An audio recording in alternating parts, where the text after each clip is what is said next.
Hello বাবা, বলো। হালকো, এই মাসে 20 লাখ টাকা পাঠিয়ে দিস, বাড়িতে এখনো অনেক কাজ বাকি আছে, আর তোর ভাই বলতেছে একটা বাইক কিনে দিতে। ঠিক আছে। পরিবারের কাছে কি আমি শুধু একটা টাকার মেশিন? কেমন আছি, কি করতেছি, কবে বাড়ি যাব কিছুই জিজ্ঞেস করে না। শুধু টাকাই প্রয়োজন, তারা কেউ প্রবাসীদের দুঃখ বোঝে না রে। তোর ভাইয়ের বিয়ে ঠিক হয়ে গেছে, 30 লাখ টাকা পাঠিয়ে, আর তোর বিয়েতে আসা লাগবে না, আমরা লোকেদের বলবো কাজের জন্য আসতে পারিসনি। আচ্ছা ঠিক আছে বাবা, চেষ্টা করব।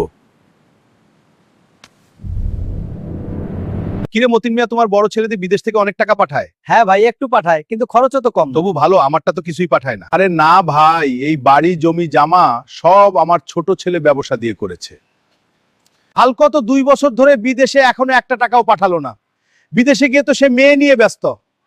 গত মাসে অগ্রিম 2 লাখ টাকা নিয়ে 20 লাখ টাকা বাড়িতে পাঠিয়েছি, আর এখন 30 লাখ টাকা প্রয়োজন, যাই বসের কাছে গিয়ে দেখি পাই কিনা। বস, আমাকে কি অগ্রিম 1 বছরের টাকা দেওয়া যাবে? বাড়িতে খুব প্রয়োজন। যা, বুর্জ খলিফার মাথায় উঠে আয়নাটা ঠিক করে দিয়ে আয়। আচ্ছা ঠিক আছে বস।